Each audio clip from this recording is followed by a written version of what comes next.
Translation. Sri Maitreya said, thus, when Kardama Muni, the progenitor of human society, was spoken to in fullness by his son, Kapila, he circumambulated him, and with a good, pacified mind, he at once left for the forest. Purport. Going to the forest is compulsory for everyone. It is not a mental excursion upon which one person goes and another does not. Everyone should go to the forest at least as a vanaprastha. Forest going means to take 100% shelter of the Supreme Lord, as explained by Prahlad Maharaj in his talks with his father. What did he say in this regard? Yeah, that's it, yeah. Vanam gato yadharim ashrayeta. That's exactly, but somehow or other the quote is here. Samasamudvigna dhyam. I think they must have left. This is one of the jobs for you, huh? Looks like they left out part of the verse there, because naturally it should be. Prabhupada says here, forest going means to take 100% shelter of the Supreme Lord, as explained by Prahlad Maharaj in his talks with his father. So that should be Vanangato Yadharim Ashrayeta. I'll just make a note and send that. Vanangato Yadharim. Okay, and then they quote from Prahlad, they means Prabhupada. What often happens is Prabhupada was dictating, and somehow in between the dictation and the transcription and the editing and the production, things got lost. Sometimes happened, or mixed up. So, sada samadvigna dhyam. People who have accepted a temporary material body are always full of anxieties. One should not therefore be very much affected by this material body, but should try to be freed. The preliminary process to become freed is to go to the forest or to give up family relationships and exclusively engage in Krishna consciousness. That is the purpose of going to the forest. Otherwise, the forest is only a place of monkeys and wild animals. To go to the forest does not mean to become a monkey or a ferocious animal. It means to accept exclusively the shelter of the Supreme Personality of Godhead and engage oneself in full service. One does not actually have to go to the forest. At the present moment, this is not at all advisable for a man who has spent his life all along in big cities. As explained by Prahlad Maharaj, Hitvatma patam grihamanda kupam. One should not remain always engaged in the responsibilities of family life, because family life without Krishna consciousness is just like a blind well. Alone in a field, if one falls into a blind well and no one is there to save him, he may cry for years and no one will see or hear where the crying is coming from. Death is sure. Similarly, those who are forgetful of their eternal relationship with the Supreme Lord are in the blind well of family life. Their position is very ominous. Do you know what ominous means? It means danger up ahead. Danger is coming. Looks like a bad situation in the future. Prahlad Maharaj advised that one should give up this well somehow or other and take to Krishna consciousness and thus be freed from material entanglement, which is full of happiness, anxieties.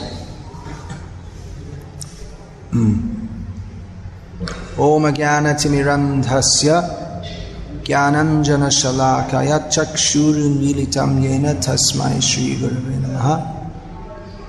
Shri Chaitanya Manobhishtam Sthapitam Jena Bhutale Swayam Rupa Kadamahyam Dadati Swapadantikam Vandeham Shri Guru Shri Ataf Parakamalam Shri Guru Navaishnavangscha Shri Rupam Sagrajatam Sahagana Raghunatan Vitam Tam Sadevam Sadvaitam Savadhutam Purijana Sahitam Krishna Chaitanya Devam Shri Radha Krishna Padan Sahagana Lalita Shri Vishakam Vitamscha.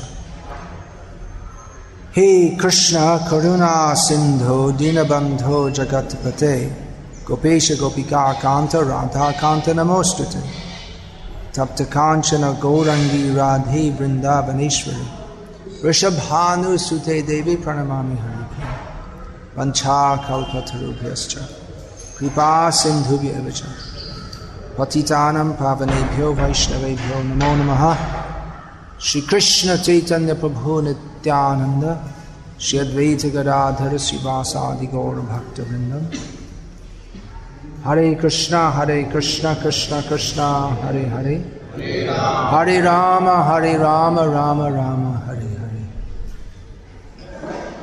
Remind me at the end, otherwise I'll forget.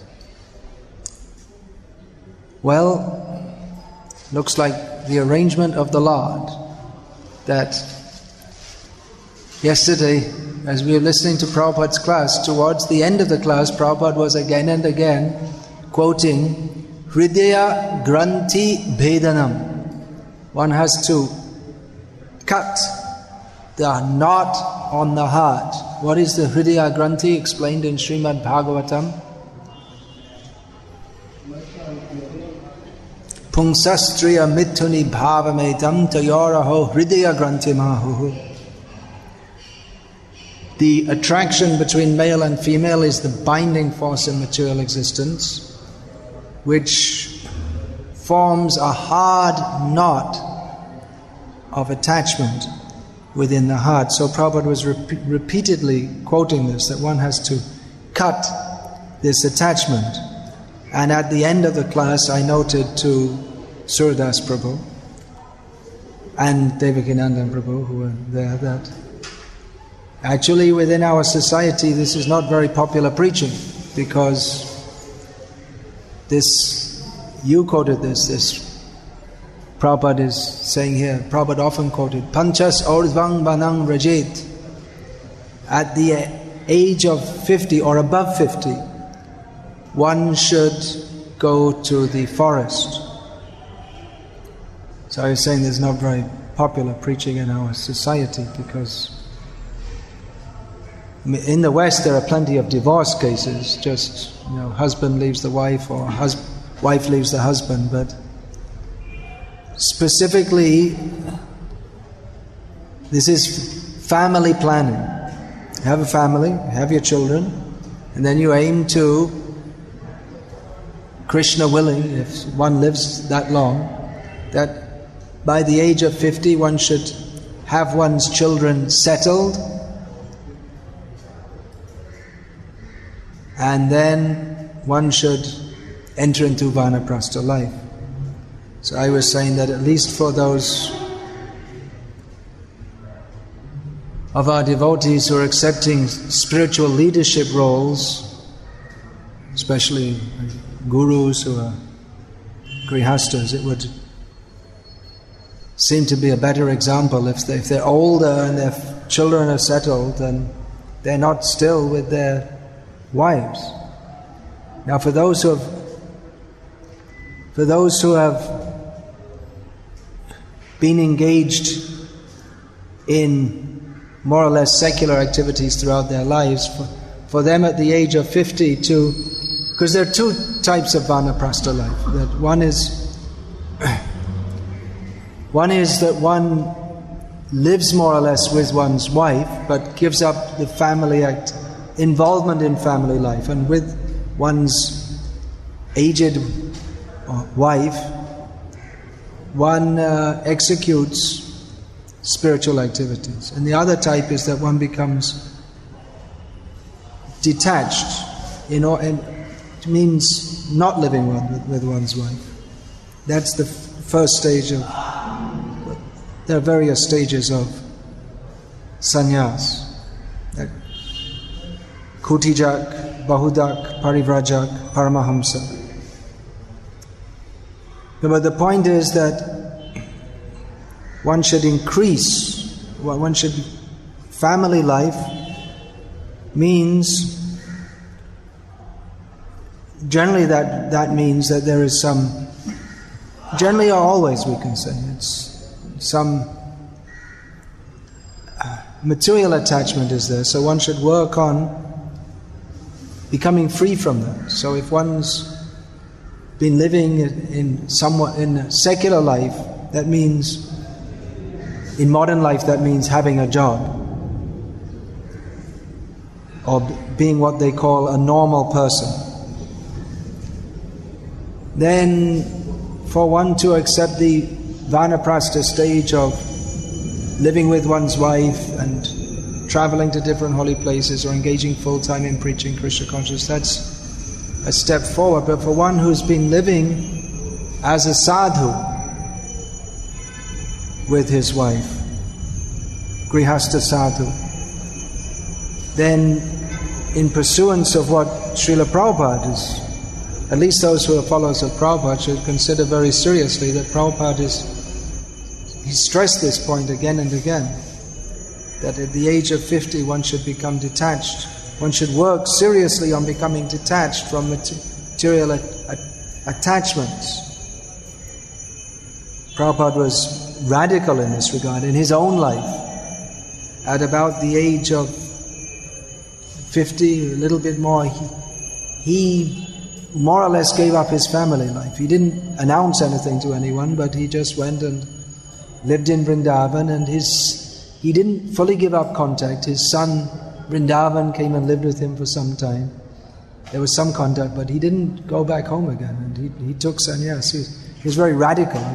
Even people criticized, of course everyone criticizes everything, but he gave sannyas to young men, and which in retrospect it seemed impossible. How can this young man, with coming from such a bhogi kind of background, how can he maintain throughout his life? But Prabhupada, he gave sannyas in the hope that they could understand what is the importance of Krishna consciousness and go through with it. Nowadays we're very cautious in our society in giving sannyas. It's very difficult actually. If anyone wants to take sannyas within our society, they're very cautious. But Prabhupada was pushing like that you come, you renounce. Srila Bhaktisiddhanta Saraswati Thakur was very strongly pushing that also, that even grihastas, if they were ready, he would say, all right, just come and live in the mud. Never mind your family, we'll send something to them. But he was very much promoting this, that human life is meant for God realization. And God realization and material attachment don't go on very well side by side. So come out. Now, certain people criticized him for that. The so-called followers of Bhaktivinoda Thakur, Bhaktivinoda Thakur had written that it's better that everyone execute Krishna consciousness in household life. And Bhaktisiddhanta, and he criticized setting up mutts. And Bhaktisiddhanta Saraswati Thakur, he wrenched people out of household life, and he established so many mutts. So people criticize, you're not following Bhaktivinoda Thakur. But of course, Srila Bhaktisiddhanta Saraswati Thakur is the greatest follower of Srila Bhaktivinoda Thakur. He understood his purpose. And practically that was seen that although in general it might be better for people, that's a safer position to execute Krishna consciousness in family life. But if one can get the association of Mahabhagavat, and we say like Srila Bhaktisiddhanta Saraswati Thakur, but there's no one like him. But it's the use of language. We say, if you can get an association of a Mahabhagavat in the category of Srila Bhaktisiddhanta Saraswati Thakur, then if one can take that association, then even that which is considered very difficult, that was considered very difficult for Bhishma. That's why his name is Bhishma, because he made such a vow. That was difficult. In the time of Bhishma there was no pornography, there were no women walking around in miniskirts. The society was very controlled. And even for him then it was considered very difficult. Of course he was a king's son. And a king is expected to be very much Rajaguni. A king's son will not be expected in his youth to enter into a renounced mode of life. But it gives some idea. It's a great vrata, deva vrata. Even the devas, they don't follow such a vrata. So it's greater.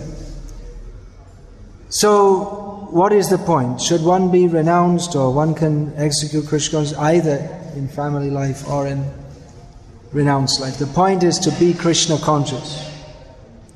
As we often say, it doesn't really matter whether one's in family life or in renounced life, because it's much better to be in family life and be a devotee than to be highly renounced and not be a devotee. And even a neophyte devotee in the Grihastha ashram is much better situated than a very strict and apparently Brahman realized Mayavadi sannyasi. Because even though he may be in many ways more materially attached than the Mayavadi sannyasi, but the real point is attachment to Krishna, that at least it started to be developed. He's on the right path. The Mayavadi is gone a long way, but he's climbing up the wrong mountain. Whereas the neophyte devotee, he hasn't gone very far, but at least he's going up the right mountain. Then, again comes the question, then why did Srila Prabhupada stress this so much? It's not just Prabhupada's idea. He is again and again quoting from Shastra, Andhakupam. These words are there in Shastra. The blind well of family life. Well, we may say that, devotee family life, that's not a blind well. Well, it's still a well, maybe not so blind. So, the point is that, what is this idea of a blind well? It's something that you fall into. You're not aware. All of a sudden, you think everything's very nice, and all of a sudden, boom, you're down in the deep darkness, and it's very difficult to come out. That blind well, the idea is that a well has been there previously. Sometimes I used to see in my travels in India and Bangladesh and Burma, all these countries, that there'll be someone has dug a well, but you can hardly see it because there's just the ground and a hole. There's nothing. Usually they have something up, some wall perimeter around it, so you can pull the buckets over the edge. But sometimes it's just level with the earth. So it's just there, one hole. So if that well becomes disused and then the whole area becomes overgrown and you happen to be walking in that area, then you could fall right down. It can happen. So that's the example of the blind well. And once you fall, generally a blind well will be in an overgrown jungly kind of area. So if you fall in, then you can shout and no one will come. So family life is considered like that. Now again, if one is Krishna conscious, then family life, actually that's often recommended. That people should enter family life because they're not fit for renunciation. They're not going to lead a renounced mode of life. So let them practice Krishna consciousness in Grihastha life. But at the same time, it should be understood that these attachments that develop, they are antithetical to the purpose of life, which is becoming fully attached to Krishna. Prabhupada noted in one purport that even a sannyasi can be attached to his kopin, kamandalu, all this kind of... He doesn't have much, but you can be attached to that. can be attached to praise and position. That's very dangerous. That's more dangerous. If one is attached to being praised and respected, because that means one is trying to take the position of Bhagavan, who is to be praised and respected. But, as Prabhupada pointed out in that purport, the attachments of family life, they are generally much more, and they run much deeper. So, the whole point is to prepare for leaving the body. And whatever we think of at the time of death, that will affect our next birth. So, what we think of depends on what we're most attached to. And we may do sadhana, but if deep in our heart, our attachment is more for our family members, which is often the case, then we'll have to be born again because we've got material attachments. There was one devotee, this story came in the Back to Godhead magazine some years ago. He was driving a jeep in the Ghat area of Dakshin Kannada, remote jungle area, when all of a sudden he was going around a curve with a high fall and he lost control and rolled over the edge. He didn't die, amazingly enough, as he rolled down. The jeep was finished. The police told there are many such accidents here. People say there's one bhoot who throws people off. Anyway, that's not the point of this anecdote. The point, he lived to tell the tale. And he's still living in Mayapur now, Samba Prabhu. But as he tumbled down, he said that I was thinking of my wife and child. What will they do? Now I'm going to die. Now he made the point that I've been doing sadhana for, let me see, that time must have been over 25 years. Every day getting up in the morning, chanting Hare Krishna. He's a good, strict devotee. But still, despite cultivating attachment to Krishna, chanting Hare Krishna means cultivating attachment to Krishna. But still, in the core of his heart, that was tested. Prabhupada sometimes used to quote that Sadhan kara, bhajan kara, marte janle hoy. At the time of death, all our sadhana and bhajan, everything will be tested. What to speak, even, of course this was many years ago, this was 1970s, one sannyasi. That's Trivikram Swami. He must have been sannyasi at that time for about, 7-8 years. But he was an older man compared to most of us, even at that time. Now he's, he must be 65. He still jumps around like a young boy in the kirtan. Anyway, he told that early in the morning they were driving in a taxi in Delhi. And in those days, 1970s, there were hardly any street lights in the whole of India. And even if there were one or two, they didn't work. So it was very dark, early morning in Delhi, and they were driving along. And all of a sudden, they saw right in front of them, coming right into their face, one truck, which was driving along without any lights on. And they were driving along and the truck was coming right at them, and they were just about to hit when a member of that party called out, "Jesus, Joseph, Mary." And at that point,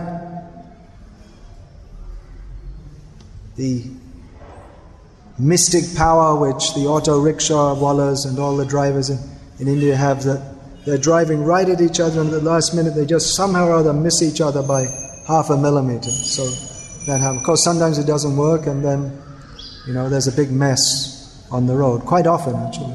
So many traffic accidents here. So anyway, they missed. And then, actually what was happening, they were going along chanting Hare Krishna, Krishna Krishna, Hare Hare. Then just when they were about to hit, he called out, Jesus, Joseph, Mary. And they went on. Everyone was quiet, and he said, well, I never said that for at least 15 years. But he used to say it in his childhood, and just when it looked like he was going to die, again it came. How deep are the thoughts in our consciousness? How are we going to remember Krishna at the time of death? We have to make some program. Well, our regular program is rising early, chanting the holy names, engaging in the bhajana kriya. But there are some other things also in the older part of life. Of course, you don't know. Never know when death is going to come. But we can make a tentative plan that in our elderly stage of life we can go to the holy dham. It's very powerful, the effect of the holy dham. Even Srila Bhaktisiddhanta Saraswati Thakur said, this is one you didn't get yet, Guru Krishna Prabhu. I'm still to give this to you. That he was apparently banished from Puri in his youth. It means he was mid-30s, something like this, according to material calculation. So in Puri Dham, he was so much against this Nitai Gaur Radhe Sham chanting that was becoming very popular. He used to catch people on the street and shake them, and he was quite aggressive. So people were becoming upset, especially the followers of that upper sampradaya. They wanted to kill him. So Bhaktivinoda Thakur told that you better go to Mayapur and look after the Jogpit there. Actually, he wanted someone to go. So it looked like he banished him or sent him away. But then later on, Srila Bhaktisiddhanta Saraswati Thakur said that I used to think that I would conquer everyone with my knowledge and my strength of character and my morality. But then one great personality, namely Bhaktivinoda Thakur, he sent me to the dham and engaged me in the service of the deity. And then I, after doing this for some time, then I realized what is the value of the dham. That by my own strength of character, my own learning, I cannot do anything. But by the mercy of the dham, one can gain strength. He sat in the dham for over 9 years, chanting the holy names and serving Chaitanya Mahaprabhu at the Jogpit. So, the value of the dham, the power of the dham, Srila Bhaktisiddhanta Saraswati Thakur noted that also 7 points. He noted in the tale of Chota Haridas, who was, it would seem, most unreasonably banished by Chaitanya Mahaprabhu forever, it seemed. That I don't want to see you again, don't come here, for some small offense. And actually he was never seen again by Chaitanya Mahaprabhu in that body. He left that body by drowning himself at Triveni.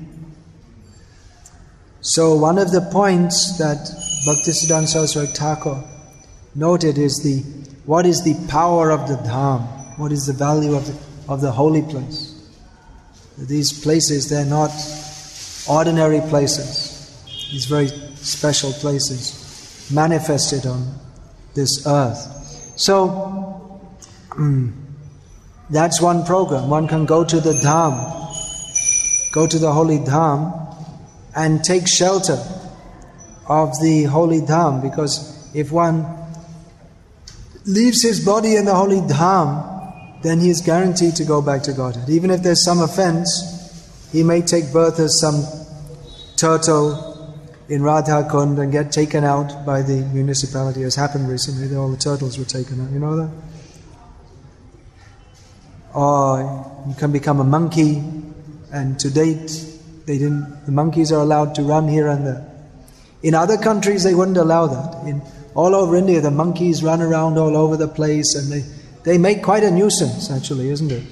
Those of you who have had experience with monkeys, it looks like fun to watch them, but when they come and take your cloth from the line and rip it all up and jump inside the room and make a big mess, then there's no...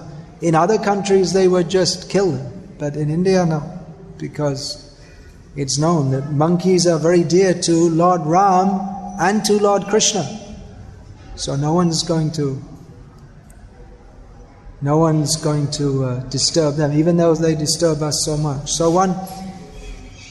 by leaving the body within the dham, then one is guaranteed to go back to Godhead. Even if one is an offender, may have to wait one more life.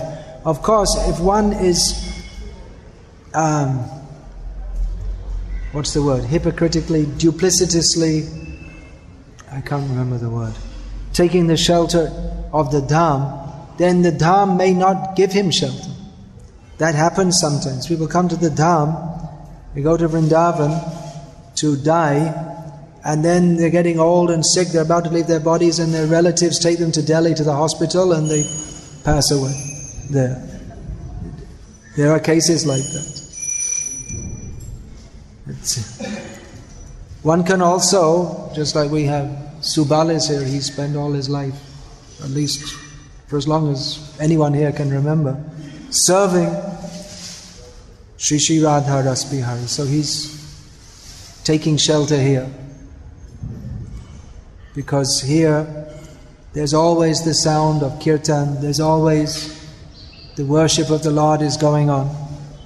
So the same benefit of as the dham is there. If one can tune into that, one can also spend the whole day looking at the newspaper, wandering over the internet, but the proper use of this facility that Srila Prabhupada has given is to engage fully in the service of the Lord. So the point is that one has to be prepared, and although one can execute Krishna consciousness in any situation of life, the tendency is to become attached to our material situation. That's why a sannyasi traditionally, they don't have any material situation. Well, there are different kinds of sannyasis, but they wander from here and there. They don't, and then if you're traveling, and then how much can you carry? So you'll see even now there are so many sadhus in India. They wander here and there, and they just have a kamandalu and a kambal and a few books, and they just wander here, and maybe they have shalagram, they worship also. They just wander from one holy place to another. And even maybe many of them, they smoke also bidis or something. But Prabhupada, he noted that in one writing, that even but still he noted that they are spiritually minded people, and they're not attached to material. Even if they left their family life because it was just too uncomfortable, whatever it may be, that they're visiting different holy places. And wherever they go, they'll sit down every day and they'll chant some Gita Part or some Stotram or something like this. So that non-attachment, anasaktasya vishayam, not to be attached to material sense enjoyment, that is the point being made here, that is a prerequisite for, or it goes side by side with being attached to Krishna. If one is attached to Krishna, then automatically he should not be attached to anything else. Bhakti pareshanubhava viraktiranyatra. Bhakti means experience of the Supreme Lord and being detached from everything else. Last night we were discussing the Puri Pandas. Very difficult to understand because most of them, they eat fish and they They chew tobacco, and bhang are also saying they're taking, and they'll be sitting all day playing cards, and they'll harass people for money when they come, but Jagannath accepts their service, and they're attached to him. They call him bad names. When he comes out on his Rath, that's their spot. They all call him all bad names. They have a very brotherly relationship with Jagannath. What do they call him? They don't call him Jagannath. What do they call him?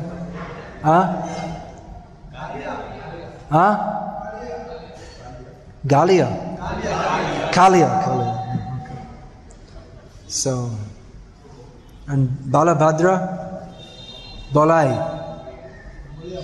Balia. Okay. So of course Puri is a very special place. Don't do that here. Don't try that here. Ramanujacharya, he was traveling all over India, and he was straightening out the deity worship in all different places. When he came to Puri, he saw everything and he thought, this is too much. I'm going to have to really do something here. So he took rest that night, and he woke up the next morning in Kurmakshetram, which is 7 hours by train nowadays. Jagannath gave him a good kick all the way down to Andhra Pradesh. Don't come here. Don't try and do anything here. All the rules in what they're following in Puri, it's something unusual. But still Jagannath accepts. So that's unusual. We shouldn't try to imitate that. I mean, everywhere else the Lord accepted. So Ramanuja, he gave the rules of Archan, how the Lord is to be served according to rules and regulations. So we should follow that.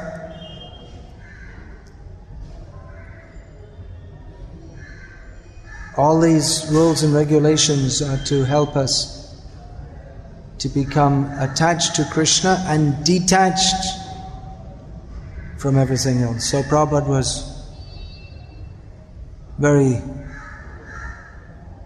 insistent on this point. That Prabhupada writes here, going to the forest is compulsory for everyone. What is that compulsory? No one's going to come with the police when you're 50 years, on your 50th birthday, the police are not going to come to your door and say, okay, now get out, otherwise we'll arrest you. It's not legal. But Prabhupada, compulsory it's a very strong word. And Prabhupada goes on to explain that. It is not a mental excursion upon which one person goes and another does not. He explains what compulsory means. It's not a mental excursion, well, shall I go or shall I not go? If we have to decide whether I shall go or whether I shall not go, then no one will go. So Prabhupada is saying it's compulsory. Everyone must go. That's his kindness. Otherwise our tendency is to become attached to our situation, which may be good at one stage of life, to make us steady. Therefore it's recommended that everyone get married, because the mind in youth tends to be very unsteady. So be married, but then understand that entering into Grihastha life is meant for preparing to exit at some point. It's not a permanent situation. The relationships are so deep and so strong that we tend to think of it as permanent. But it's not. It will be finished very soon. So this recommendation is there. And I don't expect anyone will take this seriously, but at least it's my duty to say so, that one should come out of this. Vanangato yadharema ashrayeta. One should go to the forest. interesting, Prabhupada says going to the forest is compulsory for everyone. Then later on in the purport he said, don't go to the forest, because in modern life no one can do so. But the point is, Yad Harim Ashrayeta, one should take shelter of Lord Hari. Otherwise, if one takes shelter of the Asat Sainya, the fallible soldiers, then one has to take birth again. So, Hare Krishna, all glories to Srila Prabhupada. Any questions, comments, protests? But, the word but will come now. But. Yeah, please say.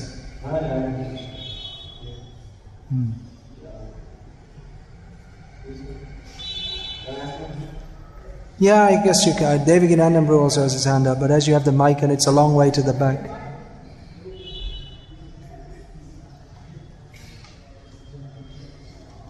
Hare Krishna, Krishna Krishna, Hare Hare, Hare Ram, Ram Ram, Hare Hare. I wanted to understand the deeper meaning of Ramaviyacharya when he's trying to set up the kind of busy working in Varanasi. Could you speak into the mic? I heard, but just about. The deeper meaning, well, that's between Jagannath and Ramanuja.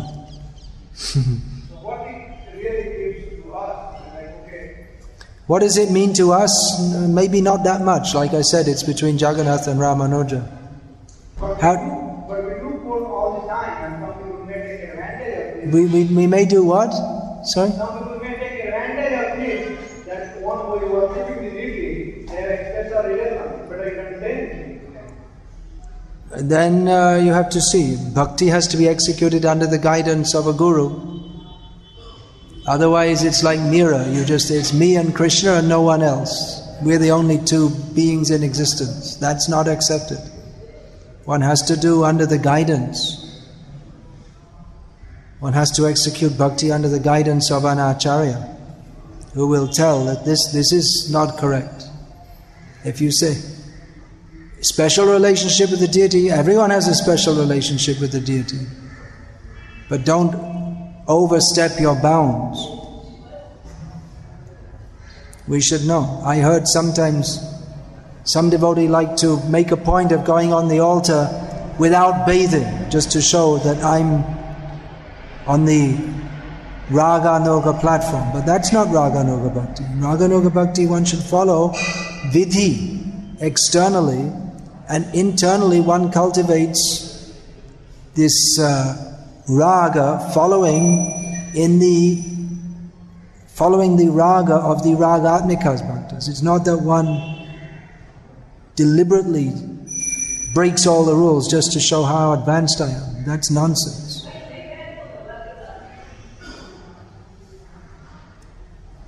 Yeah.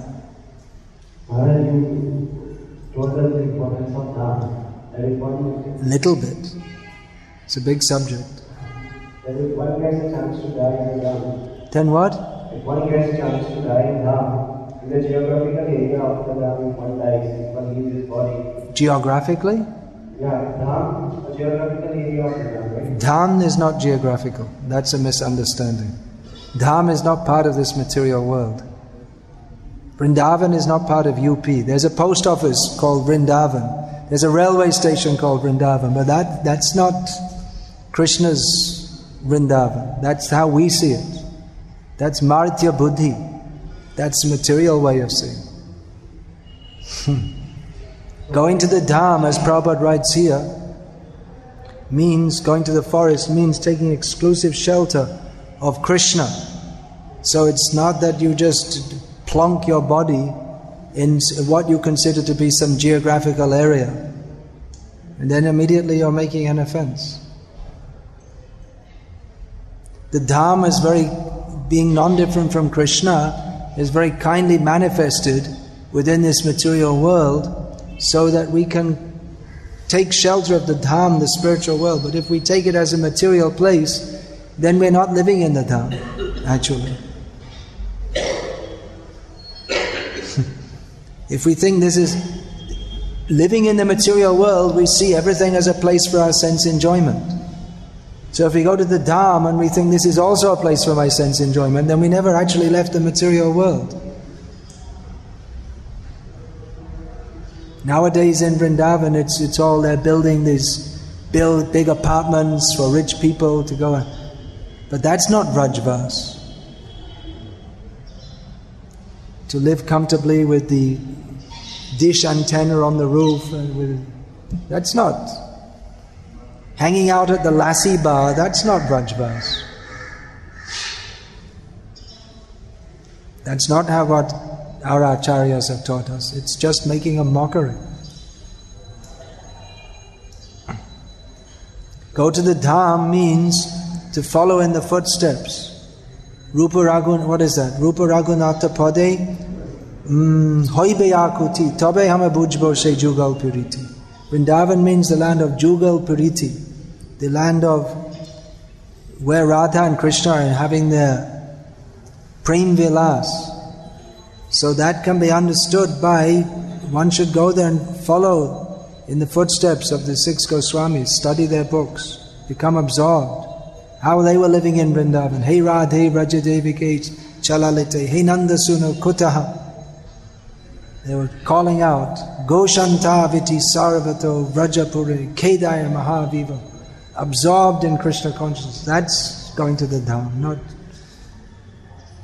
just living there and making arrangements for comfortable life. Of course, it's not that one has to live uncomfortably, but one should be fully absorbed in Krishna consciousness. One should go there to serve the Dham, not to think that this is a place for me to enjoy. What would happen if such a person doing work? Someone, what? So what would happen if such a person, the way you describe the person, property and enjoyment? So if some person leaves the body over there, so what would happen to him? He is not in Krishna consciousness. Again, that's between the Lord and His devotees. Generally the Dham extends His mercy to persons that somehow or other, if they die in the Dham, then the Dham will give them shelter. That's the general understanding.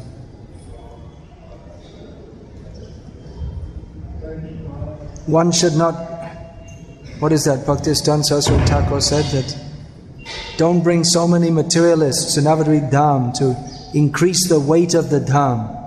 Increase the weight by they'd all just come here and pass stool.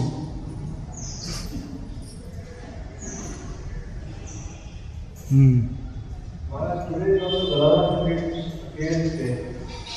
So I would like to know, like, Nityananda Prabhu is Galadha. So who is Galadha? Radharani. That's quite a discussion how Gadadha is Radharani, as also Mahaprabhu is Radha Krishna. Sri Krishna Chaitanya Radha Krishna Nahiyanya. Radha Bhava Dyuti Suvalitam Nomi Krishna Surupam. So that's quite some discussion how Radharani, how Gadadha, who appears in Gaur Leela and is compared by Krishnadas Kaviraj Goswami actually to Rukmini. Whereas Jagadananda is Satyabhama. So that's quite a complex discussion. How Gadadha, who doesn't appear to act like Radharani at all, but then he's with Chaitanya Mahaprabhu. This Bhaktisiddhanta Saraswati Thakur explained that those who are worshippers of Krishna in Sakyaras, they worship Gaur Nityananda. And those who are worshipping Radha Krishna in Madhuras, then going through Gauranga, they worshippers of Gaur Gadadha. Bhaktivinoda Thakur was worshipping Gaur Gadadha. Bhaktisiddhanta Saraswati Thakur also. He took over the worship at Champahati and he also installed the deities of Gaur Gadadha at the Jogpit. Is it Jogpit? Yeah, at Jogpit, next to the Nrsimha deity.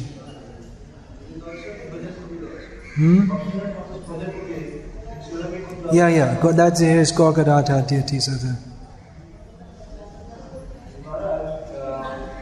These are all these very deep topics. What are the Acharya's mode of worship? Because Bhaktivinoda Thakur, he wasn't rejecting Nityananda, not by any means. He also wrote so many glorifications of Nityananda Prabhu. What is that? Nadiya Godrume Nityananda Mahajam Patiache Namahata Jiveraka. So many. Kobe Nityananda More Kore Doya. There's so many. So when we get past the point of understanding we're not the body, then there are so many things for us to enter into. Once we get past anartha nivritti, we have so much artha pravritti. All these points to discuss. And Maharaj, in this song that is Sri Vishnu Chaitanya Prabhu Dhayaparam, in that we see that Narottam Das Thakur, so he mentions all participants except Radha. Why is that? Why is that? Well, again, you'll have to ask Narottam. He does sing some songs to Gadadhar, some of his less well-known songs. There is another line to that song, but that Srinivasa Haridas, but I don't know where that came from. That was printed in the first edition of our ISKCON Bengali songbook and then later left out. You see, there are many things which need researching. And research means, for us, research means not just... There's one research scholar in Calcutta University collected hundreds of songs of Narottam Das, published in one book. We only know Prem Bhakti Chandrika and Prarthana, but actually there are many. I have that book. So, research, one side of research is collecting materials. And the other side is understanding it. One of the famous, well, there are several famous, and in that field they're famous, Bengali research scholars who did so much research on Gauriya Vaishnavism. One of the most famous is this Bipin Bihari Majumdar, who was living in Patna, and he wrote a book called Chaitanya Charit Upadan, in which he analyzed all the different biographies of Chaitanya Mahaprabhu and found out the similarities and the differences. But they're so mundane. Who is this? This other one. Ramakanta Chakravarti wrote in English, Vaishnavism in Bengal. So he was saying that Nityananda Prabhu, he preached among the Shubarna Boniks of Shaptagram. He said because the Shubarna Bonik means gold merchant. So in this way he got some support, he got some financial support for his preaching. So, that's just one instance. They're very mundane outlook. So research means, for a Vaishnava, research means these things have to be considered from a holy Vaishnava perspective. Otherwise we have to see what is the will of the Lord, how Krishna's Antaranga Shakti is working.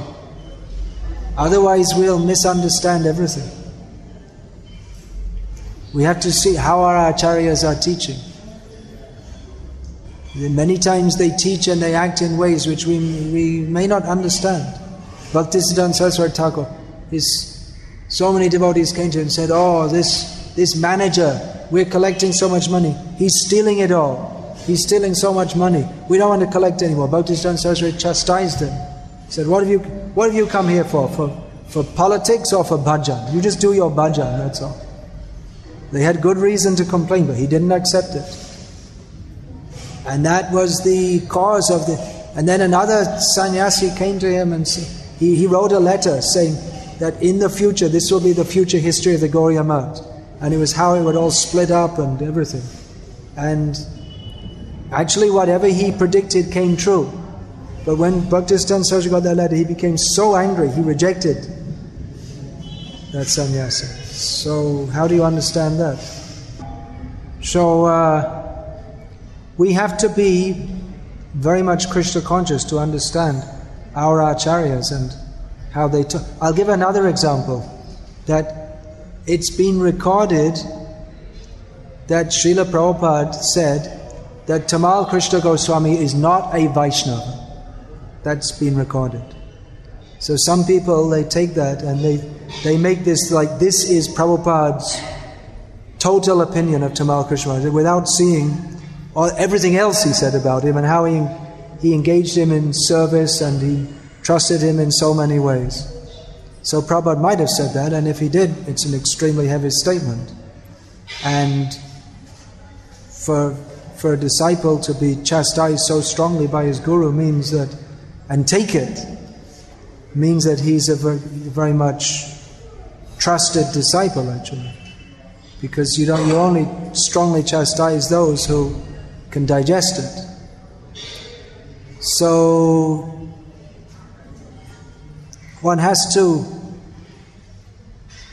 understand the mood and the heart of a Vaishnava. And if we take everything literally, then we may be misled.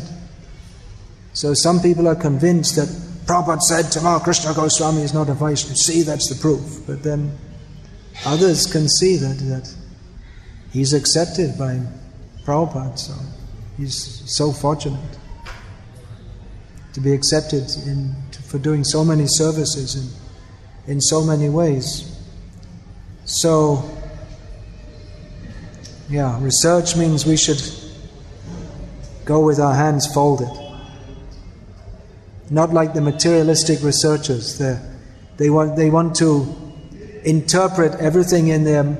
They presume that everyone up to Chaitanya Mahaprabhu and Krishna himself are like they're materially motivated people, and whatever they did was for some material gain, because they can't think in any other way, because they themselves are so much in that mood.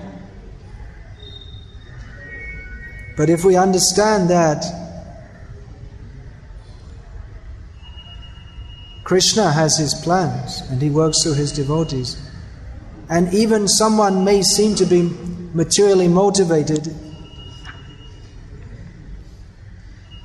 that they have association with a great Acharya and they become objects of his mercy, means that they are worshipable to us. Just like Prabhupada said about one of his godbrothers, that Prabhupada was actually very critical of him in many ways. He said he was a materialist and so many things, one of his prominent godbrothers. But then when he passed away, I think 1975, before Prabhupada, and then they asked, well, where did he go, Prabhupada? He was so envious and so materialistic, and Prabhupada said he went back to Godhead. He said, well, how is that possible? He said, by the mercy of his Guru Maharaj. He served him all his life, one way or the other. So we should be a little careful on passing judgment on people who, from our perspective, it may seem like they're materialistic, but if you step back a bit and try to see what is Krishna's perspective, then Krishna, his tendency is to accept the good things that people do and maybe give some punishment for the things which are not so good, but that's forgotten very quickly. So one who's had the opportunity to engage in the service of Krishna and the Acharyas, we should be very careful how we view. We should view with great respect that they had the opportunity to be directly, personally engaged by these great Acharyas. That's how I'm writing this book on Bhaktisiddhanta Saraswati Thakur. Many of the personalities that are highly criticized, disciples of Bhaktisiddhanta Saraswati Thakur, but who are we to criticize? I mean, they're all engaged in his service. Even one of them was so much criticized by others. One of his most intimate disciples later on, actually two of them, two of the most intimate and trusted disciples after Bhaktisiddhanta Saraswati Thakur passed away, they were perceived as being deviants, and they actually spoke against Bhaktisiddhanta Saraswati Thakur. They had the opinion that he was too aggressive and his parampara line wasn't proper and so many things. They were rejected by everyone else up to this day. But then another of the prominent members of the Gauriya Math said that well, he was so instrumental in the pastimes of Srila Bhaktisiddhanta Saraswati Thakur, and had so much association with him that yes, he's committed some offense and he'll have to suffer for that, but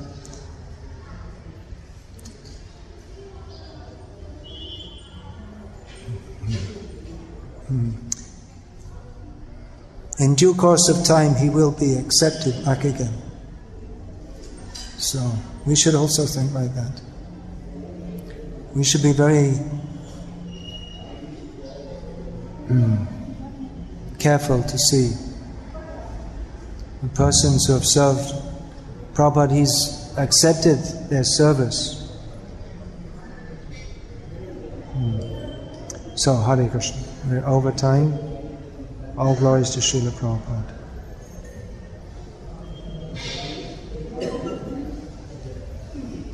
Hare Krishna. Oh, by the way, if anyone's interested, on Prabhupada's order, I'm writing some books, so they're mostly written for devotees, so if anyone would like to see, I have some books available here. Hare Krishna.